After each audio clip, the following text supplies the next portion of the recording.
If so, we'll go ahead and call the meeting to order. We're going to start with a moment of silent reflection for first responders and members of the armed forces. That'll be followed by an invocation by Reverend Holly Adams, the Community Church of Vero Beach, followed by the Pledge of Allegiance by Mr. Dylan Reingold, County Attorney. If everybody would please rise and join me in a moment of silent reflection.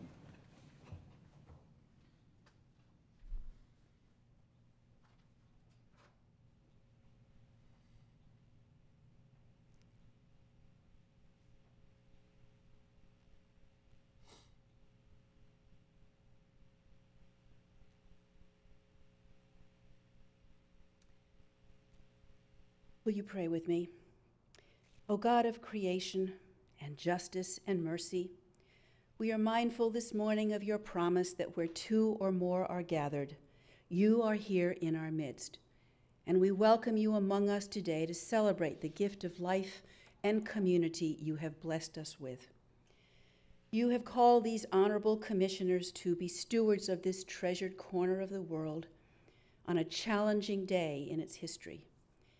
On the one hand, we celebrate the freedom to vote on this election day, and yet we are humbled and held captive by our feelings of helplessness and fear in the face of a virus that secretly stalks our land.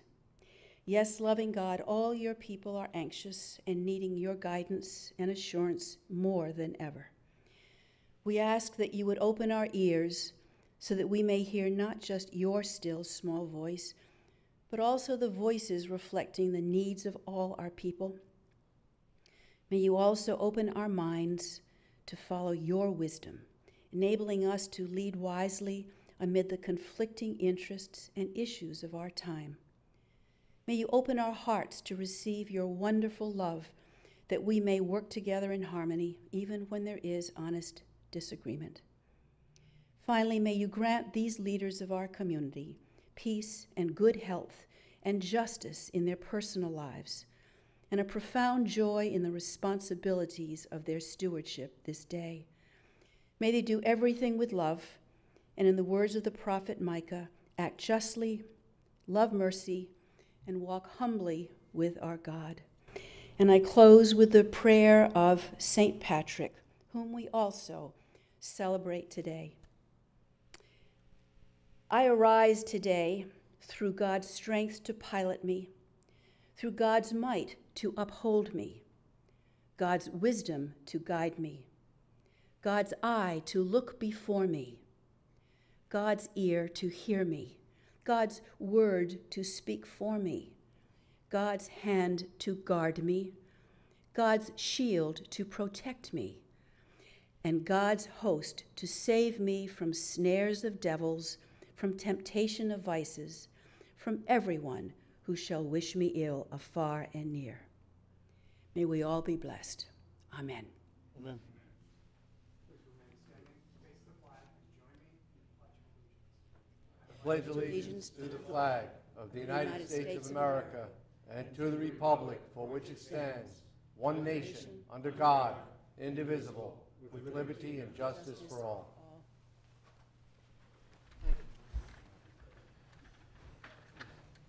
All right.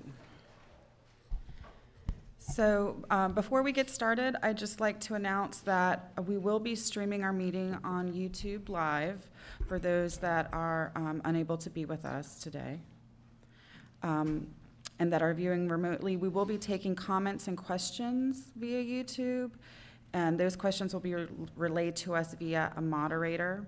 We would ask that if you're going to have comments or questions on specific items, that you go ahead and submit those now so that we know when we get to those items that there may be issues or things that we need to address. And with that, I will turn it over to staff to go over the specific policies and procedures of how this will be working. But we do ask everybody's patience because this is a new process for us. And thank you very much to the chair. And just to the audience, I want to let the audience be aware of our social media policy, which will apply to the comments that are provided. Indian River County reserves the right to remove or hide inappropriate content, including but not limited to profane language or content, personal attacks, sexual content or links to sexual content, content that includes unlawful conduct, comments that are clearly off topic from the posted topics, advertising services, entities, products, or solicitations of commerce, spam or links to other websites, pages, or accounts, information that may compromise the safety or security of the public or public systems, and content that defames any person, group, or organization. I will also add, I would assume that the chair, you would conduct the live chat portion just as if someone were standing at the podium. So obviously, our normal rules of decorum and the like would apply. Okay. Jason, is there anything you wanted to add to that? I would just say, reiterate as you had requested before, if people could go ahead and submit their comments ahead of time, if they know they want to make a comment on an item, even if it's not here, that will allow us to keep the meeting flowing. We don't want to have to wait for people to type in their comments once we get to an individual item. Of course, if we get into that, we will do that. But we're trying to do this in an effort to provide access to folks who otherwise who don't feel comfortable attending a meeting. So we're trying to do this as an extra way for people to attend remotely. Awesome. Thank you. With that, we will move on to additions and deletions. There is several items to be added. The first one is County Attorney Matters Resolutions delegating the authority to the County Administrator as item 13D. County Administrator Matters Coronavirus Update, item 11A. And then under Commissioners Matters, Commissioner Flesher, proposal for a revised memorandum of understanding between the local Humane Society and Indian River County, which would be 14B1. But Commissioner Flesher, if that's added, would you like to add that ahead of 13C? Madam Chair, yes, without objection, and at your pleasure, I would like it prior to 13C, anytime from now. Okay. Fantastic. And then we do have a couple of deletions. 5B, presentation or proclamation designating April 15th as Jackie Robinson Day. And 5E, Mount Vero 5K Run Walk. With that, is there any other additions or deletions? Madam Chair, I don't know if there's anybody from the surveyors group here today. If there's not, we can hold it till another date.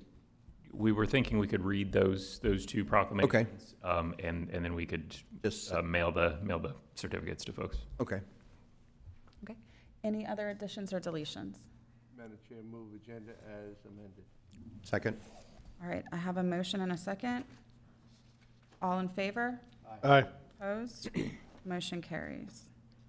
With that, we'll move on to proclamations and presentations. The first one is an environmental certificate of recognition. Do you want me to read it and then you can tell us about it? Okay. So this is a certificate of recognition for outstanding environmental stewardship. This certificate is granted to the Rotary Club of Vero Beach.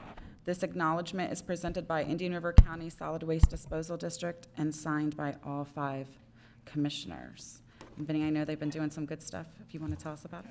For the record, Vincent Burke, Director of Utility Services. On behalf of the Solid Waste Disposal District, we would like to reach out to say thanks, owe a debt of gratitude to the Rotary Club of Vero Beach and to Mr. Dan Compass for their tireless efforts to promote the loose plastic film recycling, keeping this out of the landfill. Not only has Mr. Compass taken up the initiative, but he has done so within the schools and several commercial businesses throughout the county as well. And so we are thankful to those folks for their efforts. I would also like to thank Sue Flack, who's with the Education Recycling Coordinator of Solid Waste Disposal District, for her efforts behind the scenes. She does a lot of great work, not only in the community, teaching children, but also working with the community. So on behalf of SWID, we thank Mr. Compass, the Rotary Club, and Sue Flack. Thank you. Thank you. And we'll make sure he gets his recognition. Next item is a presentation or proclamation designating the week of March 16th through the 20th as Government Finance Professionals Week, presented by Commissioner Solari to Mr. Jeff Smith. Welcome. Thank you, Madam Chair. Good morning, Mr. Smith. This is a proclamation designating the week of March 16th through 20th, 2020 as Government Finance Professionals Week. Whereas the Florida Government Finance Officers Association is a professional association founded in 1937 and serves more than 3,300 professionals from state, county, and city governments, school districts, colleges, universities, special districts, and private firms. And whereas the FGFOA is dedicated to being your professional resource by providing opportunities through education, networking, leadership, and information. And whereas this inaugural Government Finance Professionals Week, sponsored by the FGFOA and all of its member government organizations, is a week-long series of activities aimed at recognizing government finance professionals and the vital services that they provide to our state and our community. And whereas during this week, government finance professionals throughout the state of Florida will be acknowledged for their hard work, dedication, and leadership. Now, therefore, be it proclaimed by the Board of County Commissioners of Indian River County, Florida, that the week of March 16th through 20th, 2020, be designated as Government Finance Professionals Week in Indian River County, and the Board encourages all citizens to extend our appreciation to all government finance professionals throughout the state and here in Indian River County. Adopted the 17th day of March 2020 and signed by all 5 members of the Board of County Commissioners. Good morning, Mr. Smith. Thank you, Commissioner Solari. In your wisdom, we in compliance with your desire, all the people that were going to be here today are watching, and I'm accepting this on their behalf. I'd like to read their names. Alyssa Nagy, Director of Finance and Accounting for the Clerk's Office. Kristen Daniels, Director of Management and Budget for your County Commission. Eve Preet, Finance Director, Indian River County Tax Collector's Office. Amy Markford, Comptroller, Indian River County Sheriff's Office. Tricia Boyle, Accounting Coordinator, Supervisor of Elections. Bradley Newman, Senior Finance Clerk, Indian River County Tax Collector. Rayanne Cohn, Senior Accountant, the Clerk's Office. Michelle Adams, Accountant, Clerk's Office. Diana Starr, Accounting, HR, and Payroll Manager for the Indian River County Property Appraiser's Office. And Ed Halsey, Internal Auditor for the Clerk's Office. We appreciate this proclamation and thank you all. Thank you. Please let them know that we appreciate everything that they do for us as well. All right, our next presentation is a presentation or proclamation designating the week of March 15th through March 21st as National Surveyors Week. Commissioner Zork. Thank you, Madam Chair. This is a proclamation designating the week of March 15th through the 21st, 2020 as National Surveyors Week. Whereas land surveyors are counted among the founding leaders of our country and were instrumental in the formation and the layout of property boundaries in the United States, providing our citizens the opportunity to enjoy the American dream of property ownership. And whereas United States Presidents George Washington, Thomas Jefferson, John Adams, and Abraham Lincoln all served as surveyors, contributing to this historical mapping of America in its early years. And whereas the surveying profession requires special education, training, the knowledge of mathematics, the related physical and applied sciences, and requirements of law for evidence. And whereas surveyors are uniquely qualified and licensed to determine and describe land and water boundaries for the management of natural resources and the protection of private and public private property rights. And whereas the continual advancement and instrumentation have required the surveyors to not only be able to understand and implement the methods of the past, but also to learn and employ modern technology in finding solutions to meet the challenges of the time. And whereas the citizens of Indian River County recognize the valuable contributions of the surveying profession to history, development, and the quality of life throughout our country, and make important decisions based on the knowledge and expertise of licensed surveyors and mappers. Now therefore be it proclaimed by the Board of County Commissioners, Indian River County, Florida, that the week of March 15th through the 21st, 2020, be designated as National Surveyors Week in Indian River County, and the Board encourages all citizens to recognize the many contributions and ongoing dedication of surveyors to our community and throughout the United States. Adopted this 17th day of March 2020, signed by all 5 County Commissioners. Thank you, Madam Chair. Wonderful. I guess we do have. On behalf of the Indian River chapter of the Florida Surveying and Mapping Society, I'd like to thank the Commission for recognizing this week as National Surveyors Week. And it's only fitting that we do this on the day that we vote for president, that we're recognizing the state, seeing how that 3 of the 4 presidents on Mount Rushmore were surveyors. Thank you. That's awesome. Thank you.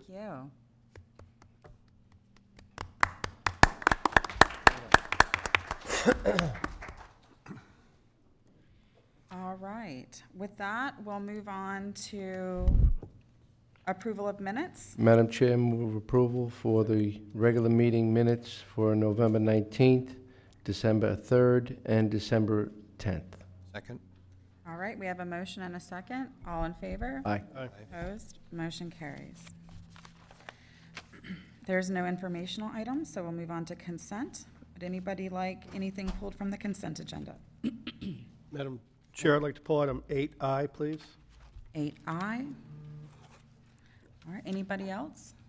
Anybody from the public wishing to pull anything from consent? Seeing none, Madam Chair, move approval as amended. Second. I have a motion and a second. All in favor? Aye. Opposed? Motion carries. Commissioner O'Brien, item I. Thank you, Madam Chair. Item I is a miscellaneous budget amendment, and I just have a question for Jason, maybe. The number 6 item on this may be impacted by what we do with 14B1 and 13C, the building for animal services. So do we want to table this until after those have been decided so we don't, or approve it without item 6 and hold off, or? I would prefer either we table it, or we could move forward with it, and if we make a decision to go in a different direction, we can bring back a budget amendment and remove those dollars, and I promise we won't spend them if we don't need to. I don't really care. I just want to make sure we don't, double cross ourselves here, so. I'd be good with going forward with it, and if, depending on the action on the later item, we can come back and make a revision to the budget. Redo the resolution, okay. With that, Madam Chair, go ahead and move item 8I for approval. Second. All right, I have a motion and a second. All in favor? Aye. Opposed? Motion carries. All right, with that, we'll move on to public discussion items. The first item is a request to speak from Broadley Williams regarding a utility lien at 1815 38th Place. Welcome. Come on up to the podium and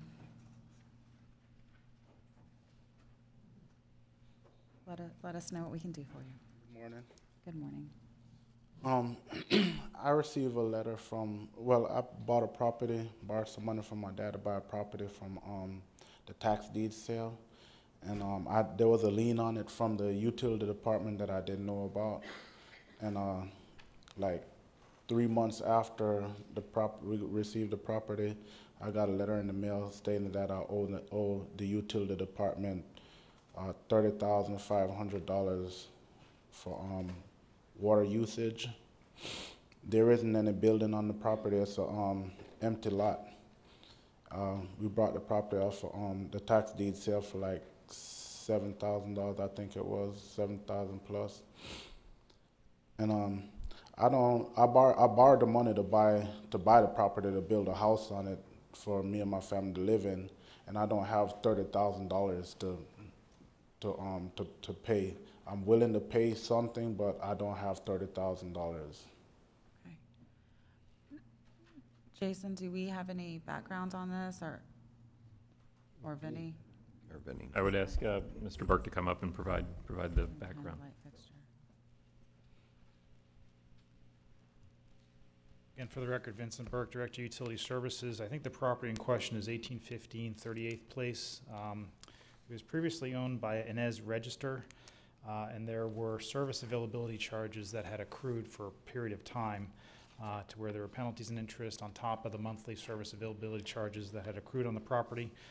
I believe Mr. Williams had purchased the property through a tax deed sale and had not done any title search, which would have shown that there was an initial lien and could have called the utility office for the balance. So he is correct, and right now, as of the 12th of March, the total balance is $30,995.89. So we do have something in code that stipulates that somebody can apply for financial hardship if they want to restore services, but in this case, there's not a structure on the property, and we do not have the ability to just arbitrarily waive some of the charges that have accrued. That's just why Mr. Williams is here today, to seek board approval for or against providing some relief.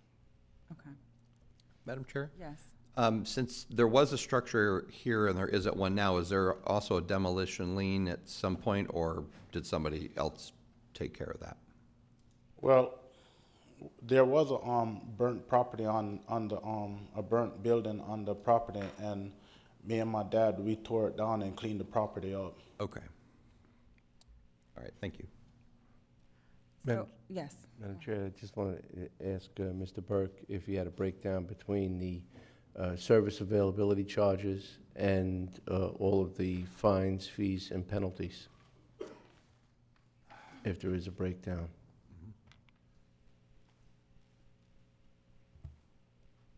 I thought I did. Just wanted Yeah, it's on there. It's page. And the reason why I'm asking is that the service availability maintains with the house, regardless of the property, if it has a structure or not. Service availability is attributed to that address, not to the owner. Okay.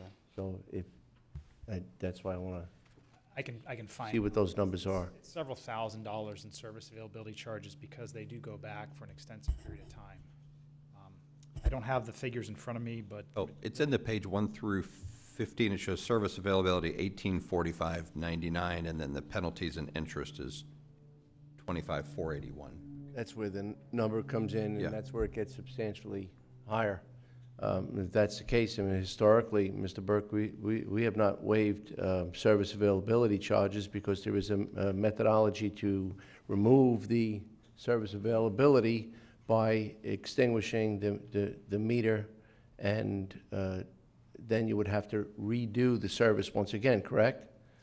So if that's the case, I'd like to know what the service availability is. It sounds like there could be some understanding and discussion to resolve this at a much lesser cost factor to the property owner without us having to engage in debate. so there was a similar issue that came to the board in 2016 where Mr. Holland had purchased a property through a foreclosure, and the same issue had applied where they purchased the property. There was a motion by one of the commissioners, died for lack of a second, to try to provide some financial relief at that time. And so certainly it's the board's decision if they would like to be able to decide for or against relieving some of the penalties and interests that have accrued on this property for that period of time. The board could certainly look to have the service availability charges brought current with some sort of financial remuneration, but I just caution the board to let that know that there are multiple folks that have similar situations throughout the county that if that decision is made, that would affect the policy that has been in place for many years. So it's not something that should be taken lightly, and we would just recommend that there would be some sort of consistency with what has been done in the past moving forward, even though there's some substantial amounts that are owed on the property.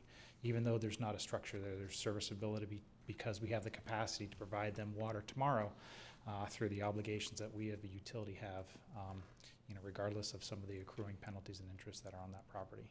Jason? And yes, thank you, Madam Chair. I'd just also like to say there are a couple concerns in addition to what Vinnie said, to reiterate that, other people may have been bidding on this property or other properties like it through the tax deed sale. And so some might have been willing to pay a little more if they had known that the lien might be reduced. So I'm concerned about providing a level playing field for all of the bidders on the tax deed sales, and those are definitely something. There are people that are very knowledgeable on that, and you need to be knowledgeable if you go to a tax deed sale and buy tax deeds, because you need to know what the underlying liens and things like that could be. I'm also concerned about, as Mr. Burke referenced, the large number. I'm concerned about setting a precedent that other folks will come to us and say, hey, I bought this property, and sometimes people might be in the business of doing this for profit and gain. So I'm a little worried about providing a break to people if they, and setting a precedent that we can do this going forward. So that I would just caution the board on that.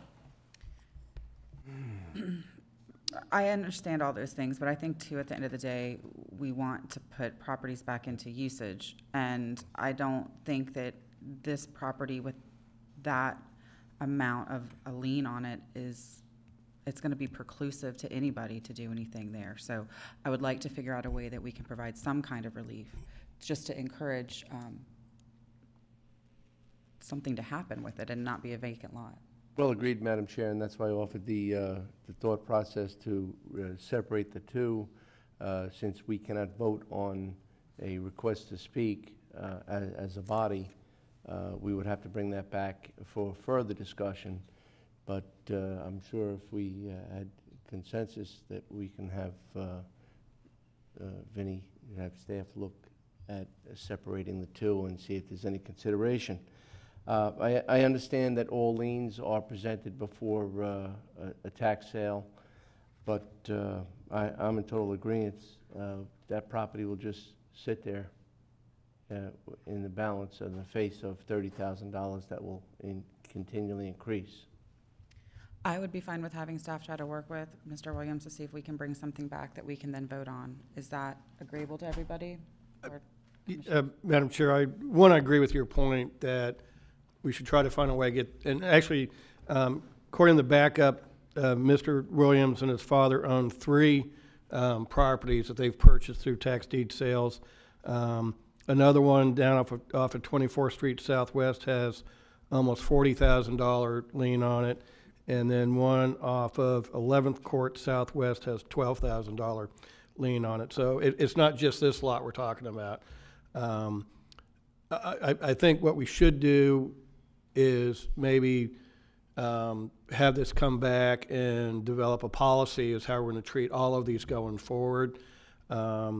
My thought might be something like maybe a 75% reduction in the penalties and interest, so there's still some level of, accountability. But I think maybe we should just have this come back, set a policy of how we're going to do this in the future, and then staff, as these come in, they can just be done administratively because we've set policy of how we would handle that. So that's how I would like to see this go, just so we can have a clear-cut policy. But at the same time, I think there does need to be some accountability so people do their due diligence and make sure that they're not buying something that turns around and bites them. But I do agree, I would like to see these lots put back into housing. But I think we need a clear-cut policy, so that's what I would support. Okay. I'm fine with that. I think we probably should have one moving forward anyway. So we will bring something back to apply to everybody and this situation as well. Okay. Yes. All right, Mr. Williams. All right, thank you. Thank you very much. We'll contact you when this comes back up. All right, thank you. Okay, thank you for being here. Thank you for coming today. All right, the next item is a request to speak from Robert Booth regarding installation of a traffic signal at 16th Street and 58th Avenue. Mr. Booth, welcome. Thank you, Madam Chairman, Commissioners. My name is Robert Booth. I live at 1569 Segovia Circle, Vero Beach.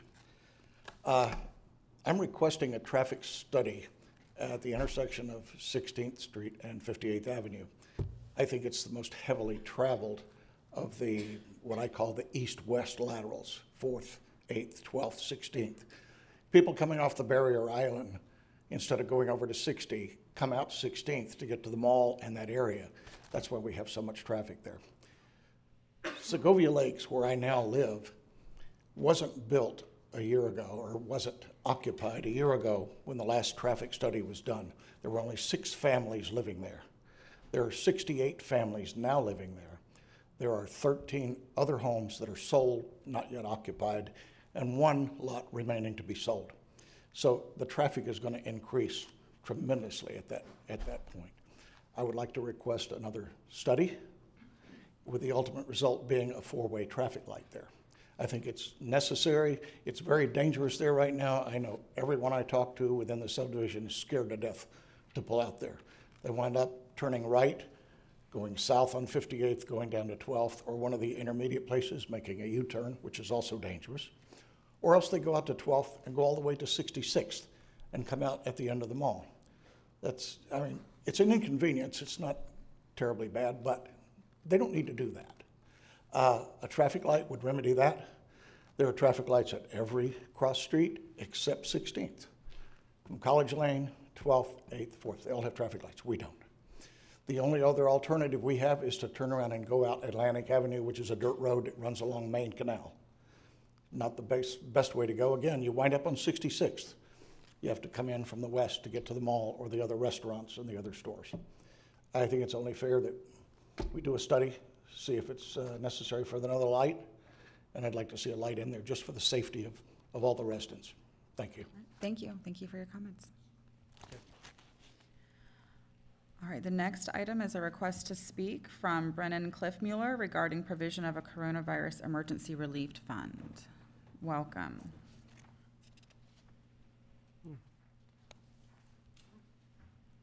All right, thank you for your time. All right, my idea is I believe we should set aside funds, create a voluntary fund for coronavirus relief. While I realize that the federal and state government are doing their best to handle things, the main things they're focusing on are testing, things like that. The main thing I'd like to focus on is reimbursement of lost wages for individuals who test positive or even individuals who are simply unable to get a test but are recommended to be quarantined by a medical professional.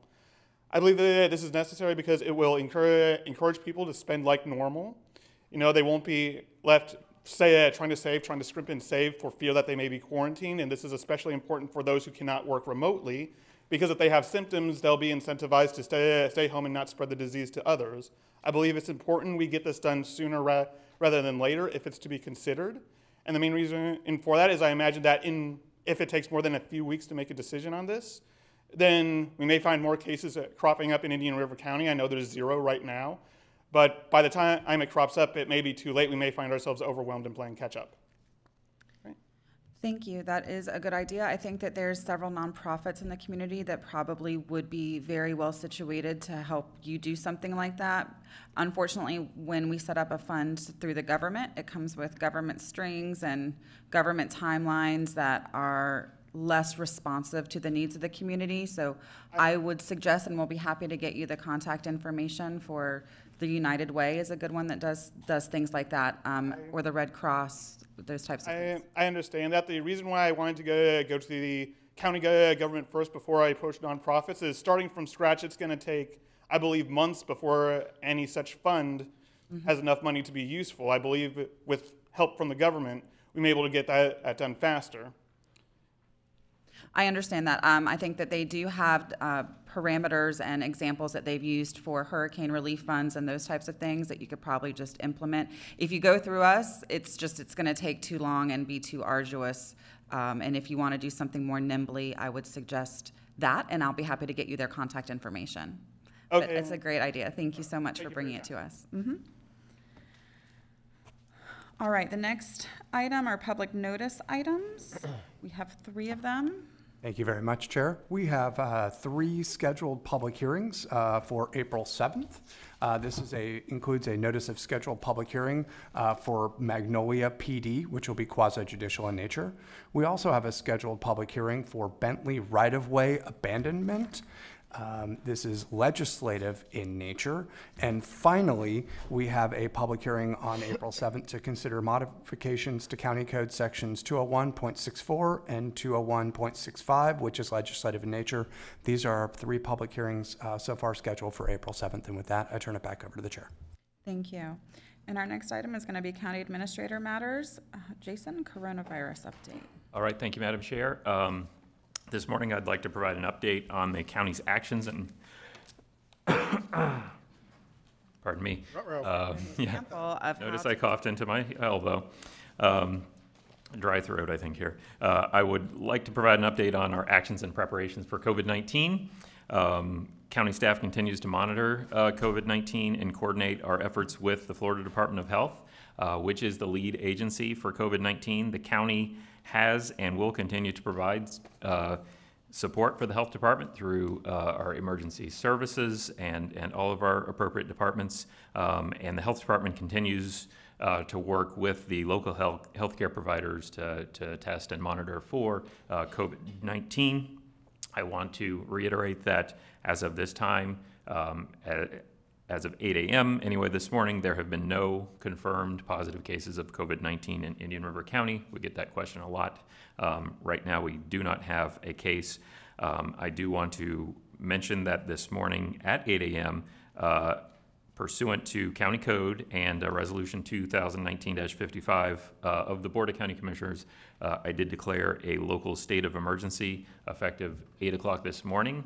Now, what does that mean? It sounds a lot scarier than it is. I want to tell you why we have a local declaration. So a local state of emergency allows local government and emergency managers quicker access to resources to help manage a crisis and return a community back to normal. This action also enables government officials to take extra measures to protect the public as needed. Local government, we are also able to seek state and federal funding and assistance for response if warranted. It also provides us the authority to trigger actions such as anti-price gouging laws where applicable, things like that. So again, no confirmed case in Indian River County. The next question that we likely get asked is the EOC currently activated? No, the EOC is not currently activated. We remain at a level 3 monitoring. Activation of the EOC may occur at a later date, depending on local conditions. But as we are here today, no EOC activation. Does this mean that there is a curfew or any restrictions on people moving around the county? No. There are no restrictions in Indian River County based on the local state of emergency. At this time, the county does not plan to implement any restrictions of this type. We will continue to follow state and federal guidance on these matters. Another key thing, we all know there is the primary elections for Republican and Democratic parties for the president today. Can I still vote in the primaries today? Yes. Today's primaries are continuing as scheduled from 7 a.m. to 7 p.m. If you have questions about voting, I would encourage everyone to contact the Supervisor of Elections office at their number of 772-226-3440. You can also visit their website at voteindianriver.com for more information. I would like to point out that there has been a polling location change for all voters who had previously voted at the Indian River Estates precincts 1, 4, and 33. Those folks will now vote at Central Assembly of God at 6767 20th Street, Vero Beach, Florida 32966. And you can find this information on that website and any other, there have been a few recent permanent polling location changes as well. I would encourage you to visit their website if you have questions. So again, polling is, the primaries are going on as normal, 7 a.m. to 7 p.m. Our county office is still open, yes. Our county facilities remain open at their regularly scheduled hours. We have implemented enhanced cleaning of county facilities in an effort to reduce the potential for transmission of COVID-19. We're also encouraging the public to conduct business with the county through online services, telephone, drive-through, or drive-through rather than conducting business in person. So anytime you can, we've got various functionality, paying utility bills, applying for certain building permits. We're currently working on adding some additional building permits that you can do online. We do continue to monitor the changing conditions, and we will make adjustments as needed going forward. We are canceling all non-essential meetings following today for the remainder of the month. We do not have a regularly scheduled BCC meeting for the next 2 weeks. Our next scheduled meeting is April 7th. We will make a determination on all meetings following April 1st in the future. We have also suspended programming and large meeting room gatherings in our libraries. And all large gatherings at our various facilities will be canceled or postponed up through the end of the month, and we will make a determination following April 1 into the future. For our own county folks, we are recommending we're moving to more teleconference meetings, telephone meetings, rather than in-person meetings where possible. We're also posting the signs. You will have seen them coming into the buildings. If someone has fever, the indications of COVID-19 indicating don't come in here, return to your car, call us at the number above, and we'll try to accommodate your needs telephonically. When we are having in-person meetings, we're utilizing social distancing efforts. Today's meeting is an example. We've got everyone spread out. Some of the staff is down here on the dais. We're trying to keep that 6-foot distance. We're continuing that with the meetings that we have, staff meetings and meetings with the public that we do have.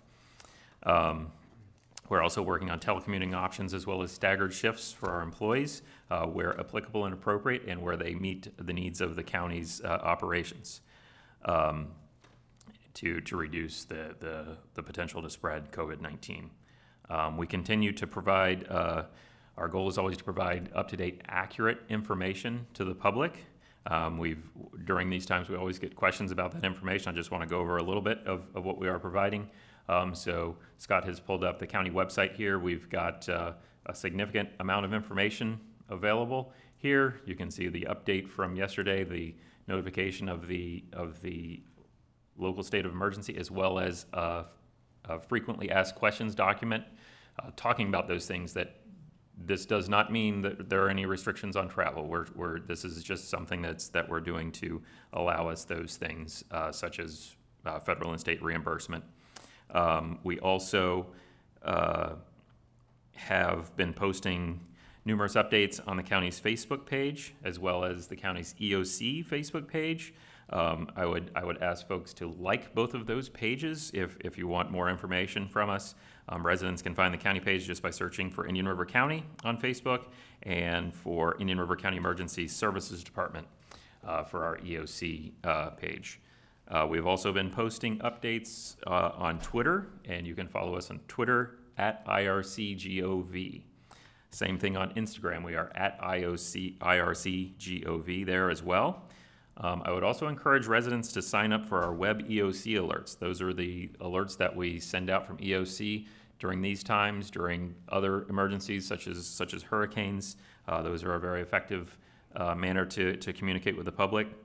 If you are not signed up for those web EOC alerts, I would encourage you to sign up. Go to alertindianriver.com to subscribe.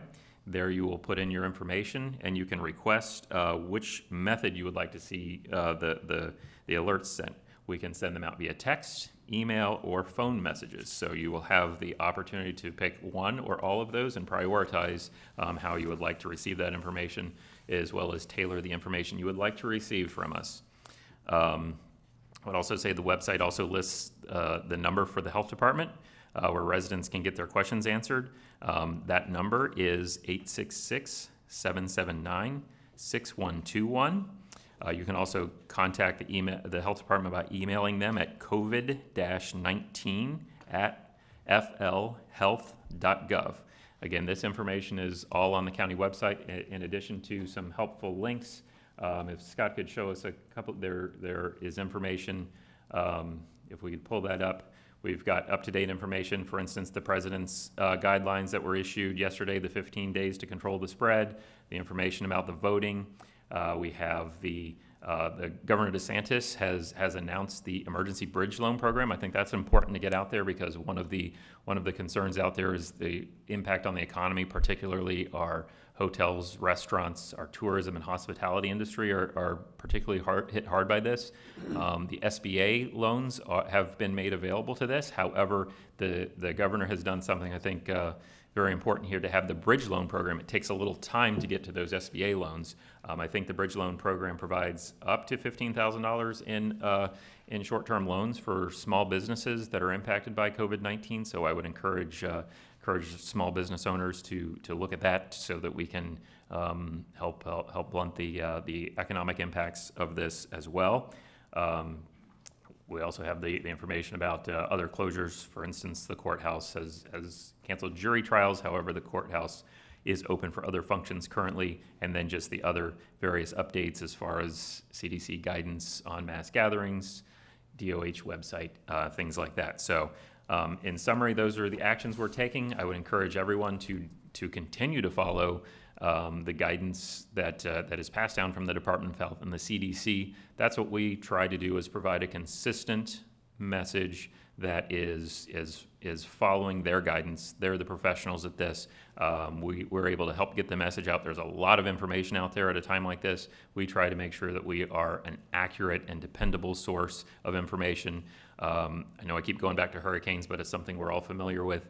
The hurricane analogy is we follow the official hurricane forecast track. Now you can go out there and find everybody on the internet or their blog that says, I really know where the hurricane's going. We don't engage in that type of speculation, and I think it's important that we continue to provide consistent, dependable information to the public. We have a wealth of information there. We plan to continue building upon that resource as we go forward, and just point the public to that as one of the reliable sources of information. So with that, I'll stop talking, and if you have any questions, we'll try and address them. Any questions for Jason? Yes, Commissioner Zork? No, just Commissioner Solari. Thank you, Madam Chair. Jason, we talked a little bit yesterday about an email I got from a citizen who basically suggested that perhaps the county can be used as a central clearinghouse for some of this information. And I think to the extent that we can do it reasonably, that would be a good idea. You just in your talk, first of all, I want to say I think the information the county is sending out so far has been wonderful. But for me, I'm someone who will first go to a website. So when I went to the website, right there was the county information. For me, very easy to find and well done. And some of the other reports that you've sent out, especially the first ones to the employees, to me was not too long, which was important, but hit all the main things very nicely, and it was clear, easy to understand. But there's other information from the health department. It's going to be information from the hospitals, the school system, maybe some from private sector people like the supermarkets, and for some reason the Publixes and Lowe's seem to be particularly crowded. They may have information which might be useful.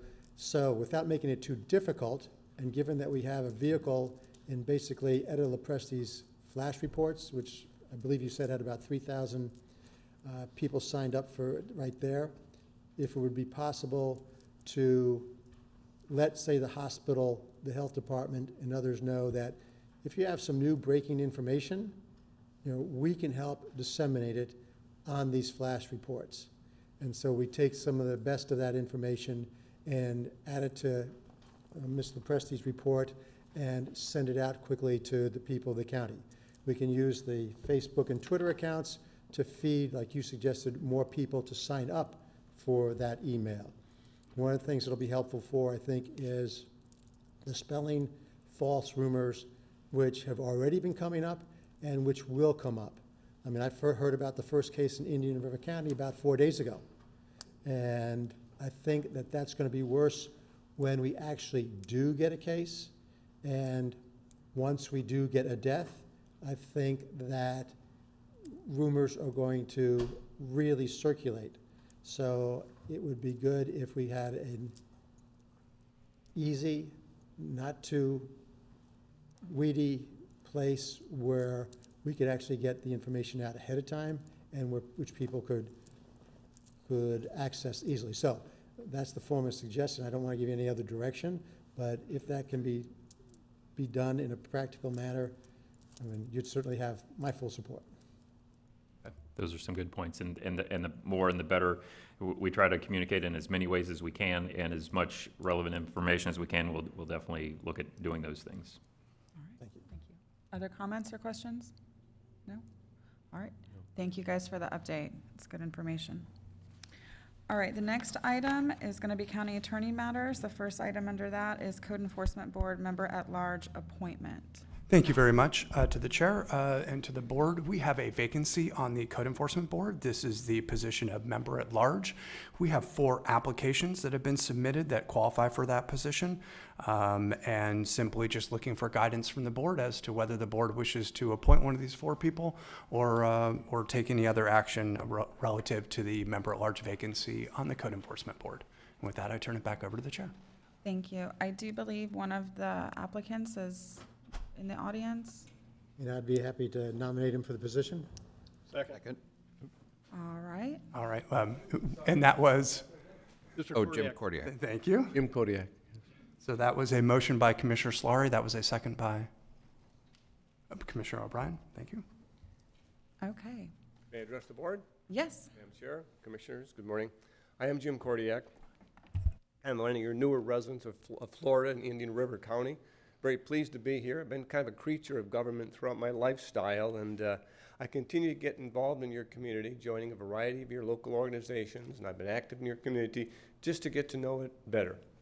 In my lifetime, I have been a probation officer for 14 years in the county, was a county commissioner for 32 years. I ran an active income tax office, was a licensed real estate broker. Had a rather robust life, and yet I'm slowing down a little bit, but love county government. It brings me here periodically just to be engaged with what you're doing, and I find it fascinating always. I think my past experience prepare me for an opportunity like this, and look forward to serving you and this public of yours. Thank you. Thank you. Yes. Madam Chair, I'm very happy with the recommendation, and I work with Jim in the curb, keeping the river beautiful, which he serves, as well as the Value Adjustment Board, which he serves. And I'm encouraging other citizens to step up, as I don't know if Jim can take on another committee position as well as we're going forward. So just keep that in mind, folks. Thank you. Wonderful. I have lots of energy left. Thank you. Yes, Dylan. And I do want to just add one thing. I know Mr. Kordiak was serving on the Value Adjustment Board, and he was volunteering to step down from that position to serve on the Code Enforcement Board position, as he couldn't serve on two separate final decision-making bodies. Okay, fantastic. Sir, did you have a comment that you wanted to make before we take a vote? Yes, yes, sir. My name is Daniel Waking. I'm one of the other applicants for the position. I was hoping I could just take a moment to introduce myself to the board. I appreciate you looking over the applications this morning. My family and I moved here last year when my wife started working for the county. We moved down from Merritt Island. I'm a board-certified criminal trial attorney. I went and saw the proceedings of the Code Enforcement Board last month. Saw that it was somewhat quasi-judicial, and I think that my experience doing over 100 trials and over 1,000 different cases would be helpful. I used to be a prosecutor and just spent my last 11 years working for the Office of Criminal Conflict and Civil Regional Counsel. I now have the ability to volunteer in the community and would like to be able to help out in this respect.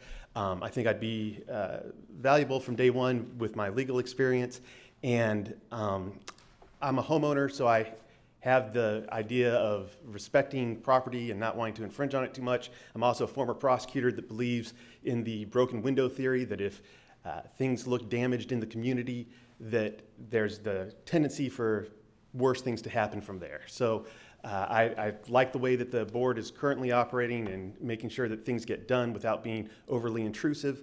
And I would be pleased to serve on this committee. I'm not on any other committees at the moment. If the board chooses to go some other way, I'd find some other place to help fit in the community. Thank you again.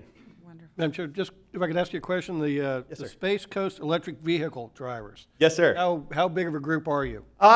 It varies a little bit, but we'll have at least 60 cars up at Satellite Beach for the National Drive Electric Week.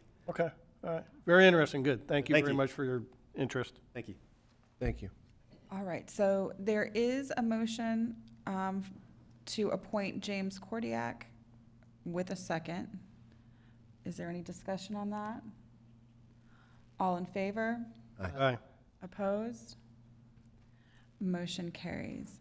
Mr. Weeking, is there other committees that you would consider serving on? I would certainly encourage you to submit applications for those, because we're always looking for people that want to get involved. And you obviously look like you're very willing to be involved, and we would love to find a place for you.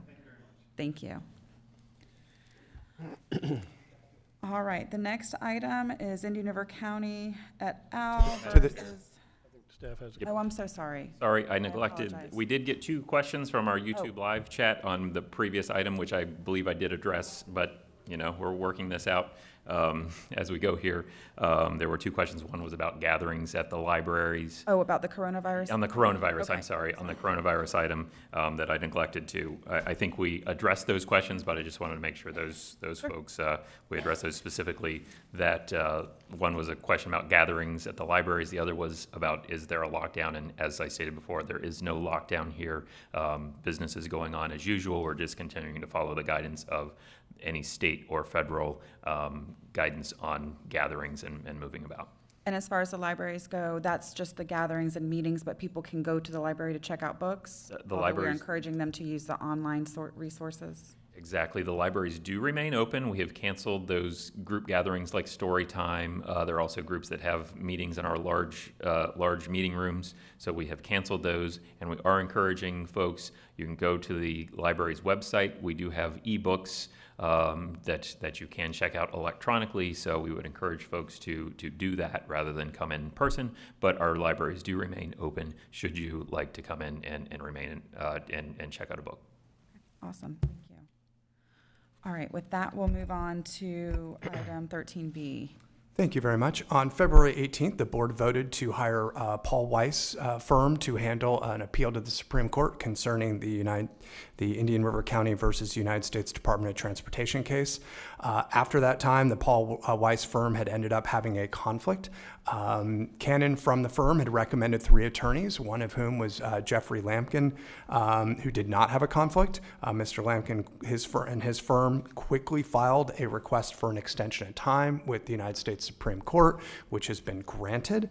I now present the board with a retainer agreement that's been presented by Mr. Lampkin, which closely follows and tracks what we had contemplated with the Paul Weiss firm. The initial briefs will be done at a flat fee of $200,000. That was the amount that was raised by the community citizens interested in this matter. And if the Supreme Court takes jurisdiction, the county would then pay a flat fee of $400,000 for the remaining briefs and the oral argument. Additionally, county would pay for various printing costs for all the filings, which would be capped at $8,000. County Attorney's Office simply recommends that the board approve the retainer, and also note that if a conflict does pop up for some reason with that firm as we move forward, that you give me the authority to move forward and try to hire someone, knowing that there's a small window of time to handle issues from here. And with that, I turn it back over to the chair. Thank you. Commissioners, questions? Yes, Commissioner. And Dylan, the citizens that raised the $200,000, you obviously have been in very close communication with them regarding the new law firm, and that those citizens and the folks that have been organizing that are supportive of the course we're going down now. I just want to make sure the public is clearly knows that everybody's on board with where we're going here. Commissioner O'Brien, thank you very much for making that point. I can tell you that not only did I get correspondence back from Jack Preschlack, very pleased with it, but also got support from Judge Luddig, who actually emailed me telling me we had a great hire, and actually reached out to Mr. Lampkin and said, hey, I'm really excited that you're on this case. So it's really great to see that Judge Luddig was very supportive of where we landed. Very good. Thank you, Dylan. Yes, Commissioner Solari. Mr. Rangel, do I remember correctly that the first briefs are due May 19th? Yeah, May 19th, May 18th, in that time frame. Originally, they were due in March 18th, but luckily we got that 2-month extension of time. Thank you. All right. Other comments? Happy to move staff recommendations. Second. I have a motion by Commissioner Solari with a second by Commissioner Flesher. Any discussion? Anybody from the audience? All right, seeing none. All in favor? Aye. Aye. Opposed? Motion carries.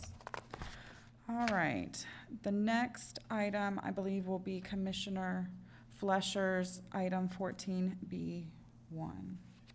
Madam Chair, thank you, and I want to thank the board for approving to add this emergency item to the agenda today.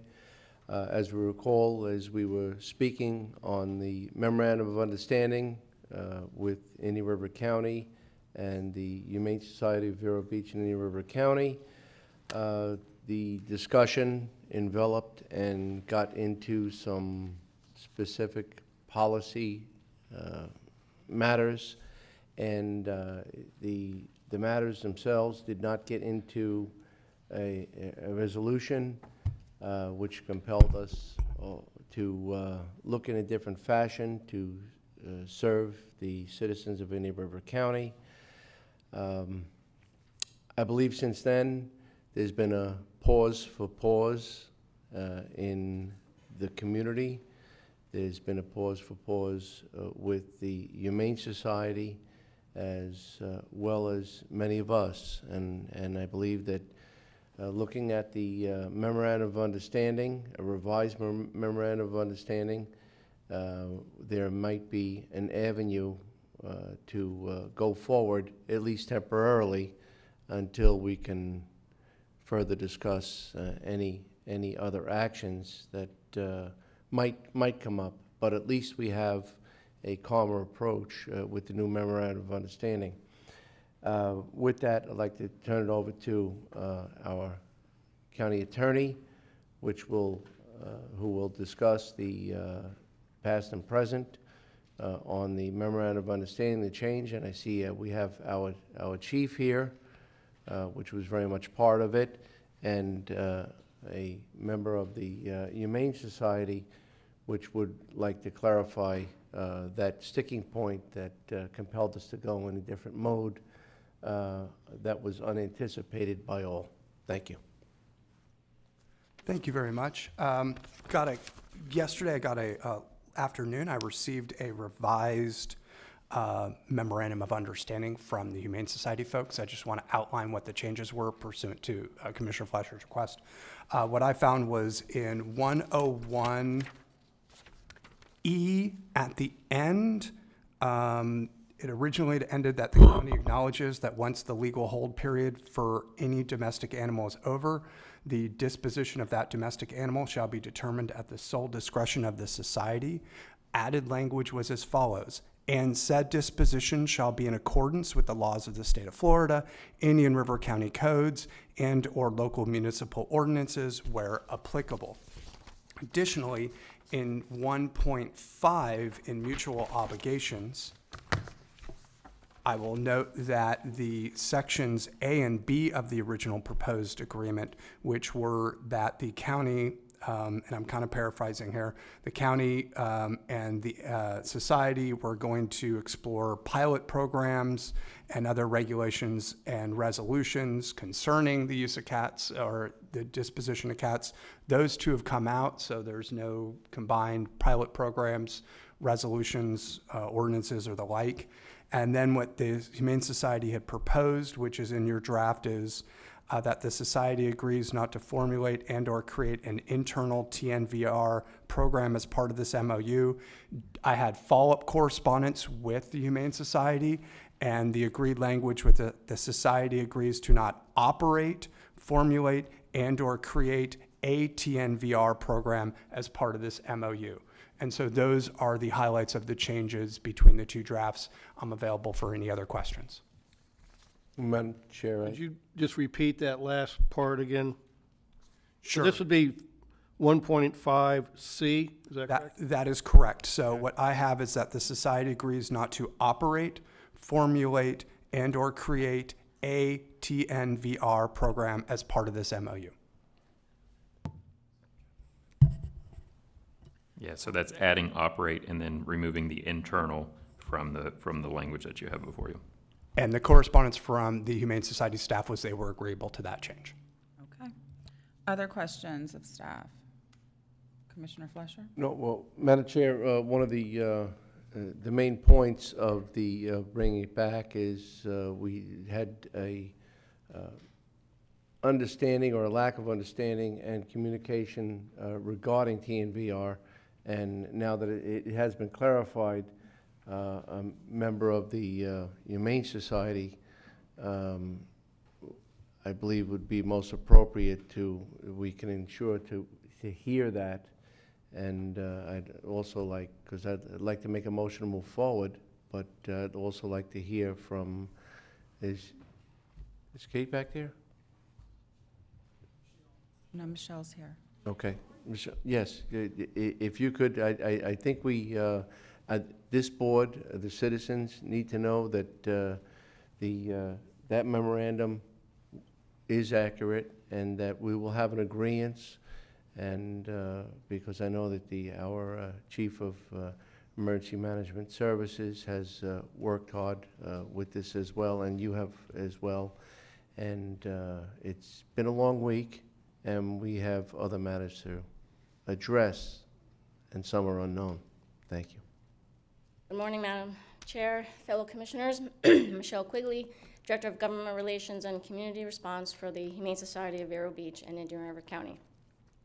In light of our current state of emergency involving the spread of COVID-19 and the growing risk to our most vulnerable community members, the Humane Society leadership has graciously directed me to come back to you today to agree to the revisions that were of specific concern last week. The expenditures the county is ready to earmark for a county-run shelter most certainly should be reserved for response to the actual health crisis the community is in danger of facing right now. I'm confident you, as our Board of Commissioners, feels the same. As you have maintained all along, and beginning back in January, the Society is in support of continuing to work collaboratively with the county in order to provide our residents with the vital services they deserve. Thank you, and I am available for questions if needed. Thank you. Are there any questions of Ms. Quigley? No? Okay. Thank you so much. We appreciate you being here. Thank you. Commissioner Fleischer? Madam Chair, with that, I'd like to move to go forward with the memorandum of understanding. All right, we have a motion by Commissioner Fleischer, the second by Commissioner Zork. Jason? Yes, Madam Chair, staff could support, would support this at this time. It gives us some additional time to work through potentially a solution, a longer-term solution with the Humane Society. I would support this. Obviously, we've got other things to do right now rather than starting an animal shelter. So I think having the extra 6 months is great. Hopefully we can work something out. I do want to make sure that we come to a resolution sooner rather than later, hopefully with the Humane Society, on whether there will be a long-term agreement, because I don't want us to just be doing this same thing 6 months from now. So either I'd like to as early as possible in the 6-month time period make a decision, will we be able to work out a long-term agreement, or is the county in the end going to need to operate our own animal shelter? I'd like to try and make that in that earlier part of the 6-month time period. So we will work with the Humane Society to try and accomplish that, and I think this is a positive thing that gives us 6 more months to try to have a smoother resolution to the issue. Okay, wonderful. Yes, Commissioner O'Brien. Thank you, Madam Chair. And along Jason's points there, if Commissioner Fleischer could amend his motion to also direct the county attorney to try to secure some type of a option or something on the building for 3 or 6 months, so that going forward, if the negotiations don't work out, we still have the availability of that building. And I think that also will keep us on a level negotiating field if we have all of our options open to us. So I'd just like to see if we can't, ask the county attorney looking at getting some type of option on the property. Well, that's fine, but I have an issue with the property, location-wise and size-wise. So we can try to have options in place, but I'm not convinced that even if we were to move forward with that, that's the appropriate location or size of a building. And Madam Chair, and to Commissioner O'Brien's thought and request, I feel the same way looking at the property. There's not enough run space. If we're going to be in the business of housing animals, God's creatures, we need to have them to be able to exercise, be out in runs, and have a healthy way of life as well. And the Humane Society of Vero Beach and Indian River County is best geared to do that, and a model site like that would be far more inviting. And the current site that was available, because we were on a rush timeline and had to go near immediacy, has limited space for those exercise opportunities or relief opportunities that the animals deserve. So I don't know if looking at that same property at this point is much of an attributable issue. I don't mind if staff is going to continue to look at other properties, parcels, and keep us on that level, even playing field that you're talking about, but it could be other avenues. I'm sure that staff will be open-minded to keep on the search and act in their real estate capacity. Right, and from staff standpoint, if we were to secure an option on the building that just keeps that option open for us, that wouldn't mean that we would foreclose on looking at other potential locations. We can continue to look for better locations, but it provides us the option that we do have a piece of property secured. Meanwhile, we can continue to look for better, because I understand the concerns about the open space and size of the facility. So we would support having this as an option that we could continue with if we're not able to find a better piece of property. Thank you. I mean, if that's Okay. appropriate, I don't want to lose support on it, but I'm fine with it being on the list. If there's going to be a list, I'd like to see other things on the list. other options. Yes. I don't want it to be the be-all, end-all of Madam locations. Chair, I'll withdraw my request so we can vote on Commissioner Fletcher's motion, and I'll bring up a separate motion. Okay. Commissioner Zork? I was also going to express concerns of the location of the facility. I know with the short time frame that was available and it was pursued, but I would also like to see a better, bigger, long-term solution location-wise that falls more under the description that Commissioner Fletcher used. Okay.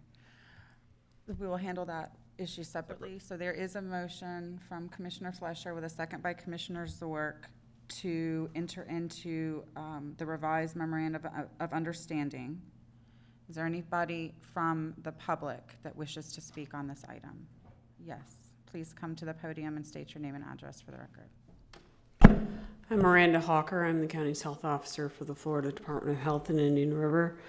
I realized there was a discussion about specifically not to formulate or coordinate internal efforts towards TNVR. I would like to see that change to not to coordinate any internal or external efforts towards TNVR in the county. I don't know that that's my place to do, but I'm voicing my concern over that type of program as to the danger to public health. Certainly, our partners were here at the last meeting when this was discussed, and that position remains the same. I certainly can understand the position that we are in currently, given COVID-19, but I also have serious concerns with the issues of outdoor cats and the issues around TNVR. Thank you for your comments. We did remove internal from the language, and the Humane Society agreed to internal. So that's comprehensive. And that's our understanding. To either or. Can I ask one more question? Is there a 30-day cancellation period, or what is the nature of when we are receiving complaints from our external partners that we are able to lodge those?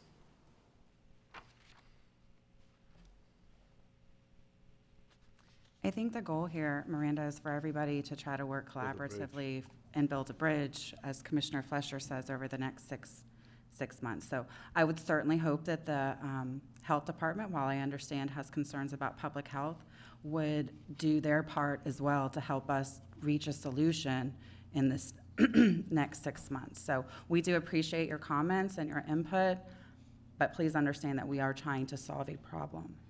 Certainly, I understand that, but I also have concerns when we have issues of sanitary nuisances injurious to the public health coming up, that I have a public health responsibility to address those.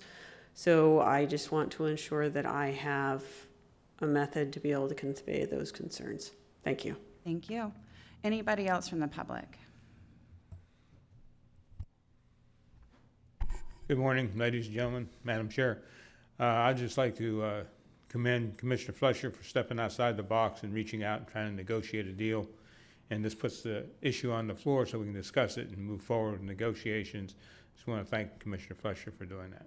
Thank you. Well, Thank you. Thank you for that, Mr. Paladin. While we're in the thankful mode, there's several people in that group that have banded together, talked, and got this like-minded approach together. And I just want to thank them all, and specifically great messenger, Ted Pankowitz. Thank you, Ted. All right. Anybody else from the public? Were there any comments online? Okay. Seeing none, we do have a motion and a second. Any further discussion from the commissioners? All in favor? Aye. Aye. Opposed? Nay. Motion passes 4-1.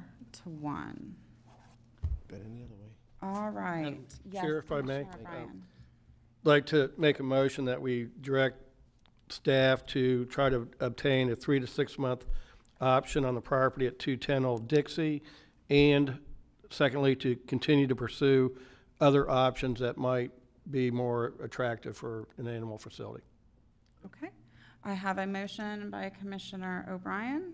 Could I ask him to repeat the motion? Yes, This was most the certainly. first part. Just to see if we can obtain a 3 to 6 month option on the property at 210 Old Dixie Highway, which was the proposed facility, but to continue to pursue other properties that might be more attractive for animal shelter.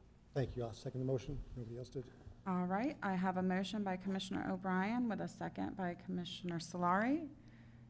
Commissioners, any questions, comments on that?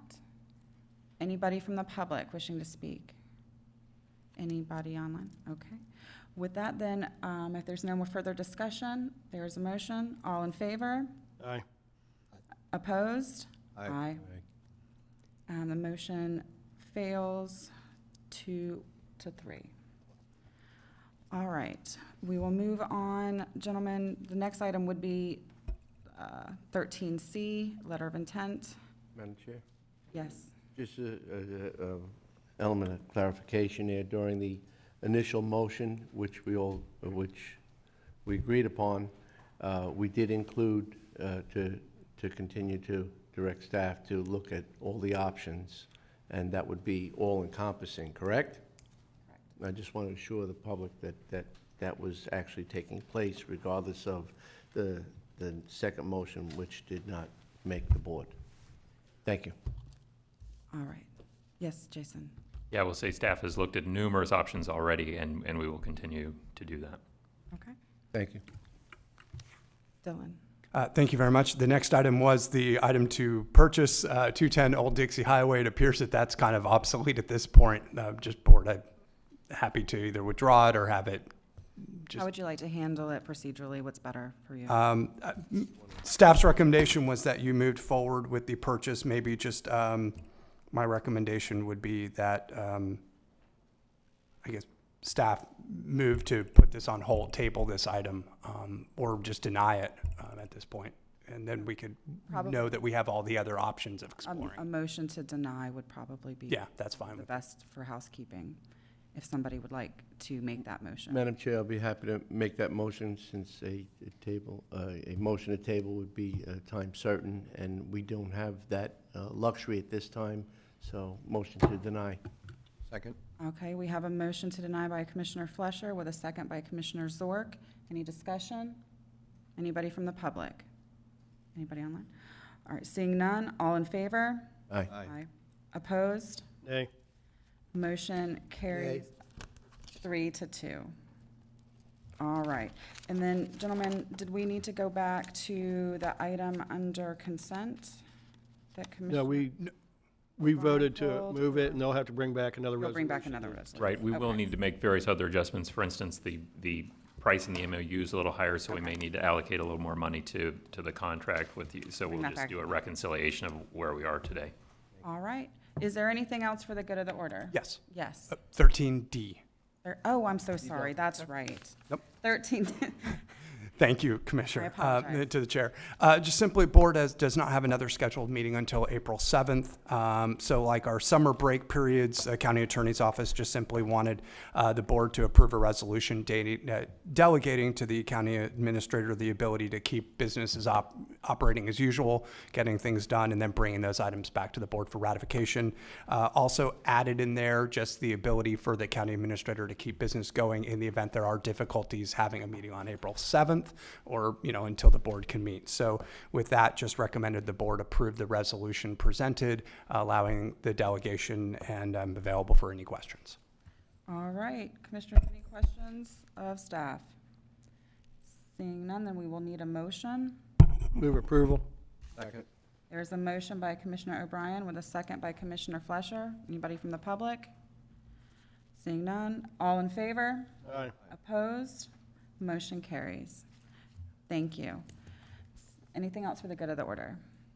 Seeing none, we stand adjourned. Happy St. Patrick's Day. Happy St. Patrick's Day.